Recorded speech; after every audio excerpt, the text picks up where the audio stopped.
The American West evokes visions of wild places and wild things. Wide open spaces teeming with wildlife. Bighorn sheep and mountain goats on rocky crags. Majestic bugling elk in dark forest. Free-roaming bison on the plains. Herds of mule deer scattered in the sage. But the truth is, a century ago, many of these species were almost gone. It was sportsmen that demanded transplants, protection, and habitat preservation to restore wildlife across America. But now, all the science, the expert management, and the countless hours and billions of dollars spent to restore these renewable wildlife resources is being put at risk by unregulated predators.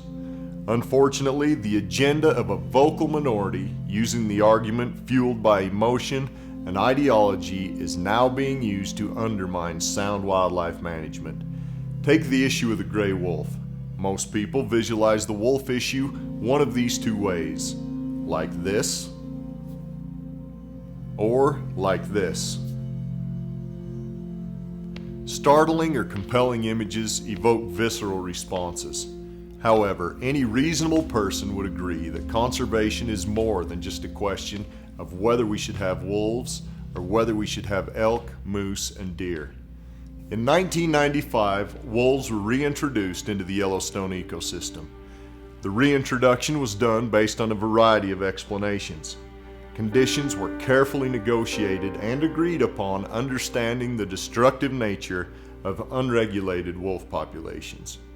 These agreements were put into place to ensure that once the wolf population reached an objective, wolves would be removed from the endangered species list, and state wildlife managers would be able to carefully regulate wolf numbers to protect all wildlife populations. Let's run the clock forward a few years. And stop. In 2002, the objective outlined by the proponents of the wolf reintroduction, as well as the U.S. Fish and Wildlife Service, was met. The commitment to allow for careful regulation of wolf populations should have been kept. Wolves should have been delisted, with management being turned over to the states at that point. But these commitments were not kept. Let's run the clock forward to the present day and examine the results of the failure to allow for proper management of wolves. Here we are in present day.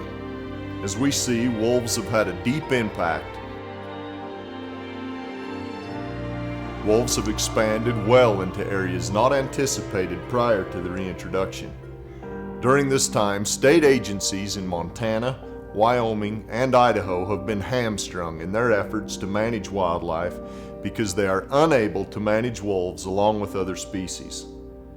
Let's take a closer look at areas in Idaho and Montana that have elk populations that are either below objective or declining. As we see on the map, most of these areas are adjacent to one another. Now, let's overlay the known location of wolf packs in those two states. In this case, a picture really is worth 1,000 words. Let's run the clock forward a few years and look at the likely expansion of wolves from 2011 into the future. As we see, future expansion of wolf packs is very likely to include many additional states, including Utah, Nevada, Colorado, North Dakota, and South Dakota, to name a few. What will happen with wolf and prey populations in Arizona, New Mexico, and Texas? What is concerning is that all of these states will be unable to manage their wolves, and as a result, will be unable to provide needed balance for the rest of their wildlife populations. Wolf populations originally introduced have expanded into all neighboring states.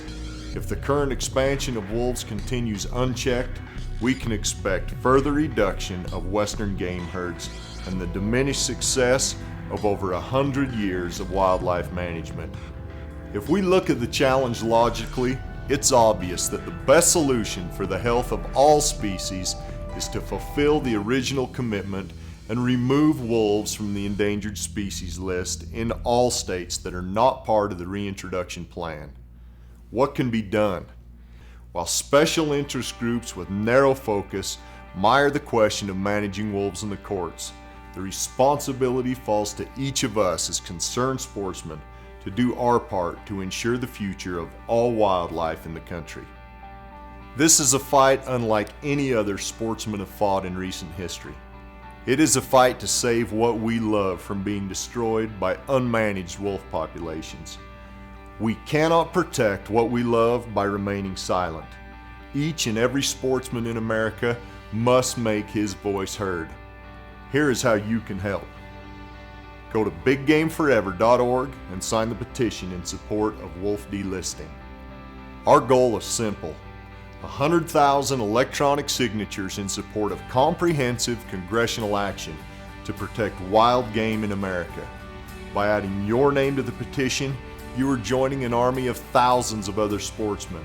And when members of Congress need our support in this important fight, Big Game Forever will mobilize a nation of united sportsmen to answer the call. In the past few months, members of Big Game Forever have sent over 30,000 emails to Congress. It takes only 30 seconds for you to join the fight.